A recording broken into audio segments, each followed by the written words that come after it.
IIT Roorkee robotics प्रतियोगिता रे Phoenix college of engineering को मिली बड़ सफलता।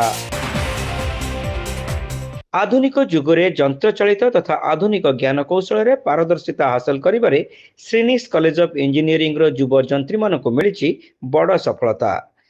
देशव्यापी ख्यातिप्राप्त आईआईटी रुर्की द्वारा आयोजित प्लाज्मा पूल प्रतियोगिता रे अंशग्रहण करी श्रीनिक्स कॉलेज ऑफ इंजीनियरिंग रो कंप्यूटर विज्ञान विभाग युव जंत्री समेत अध्यापक इंजीनियर कृष्णा बेरा टेक्ट्रोनस रोबोटिक्स क्लब द्वारा आयोजित प्रतियोगिता रे योगदान करी गौरवमय द्वितीय स्थान अधिकार करिछि। एही प्रतियोगिता रे श्रीनिक्स दल को practical challenge, design task, real time समस्या तथा डेवलपमेंट्स रो विभिन्न दिग को सामना करने को पड़िथिला एवं शेष रे उच्च स्तरीय प्रदर्शन करथिले।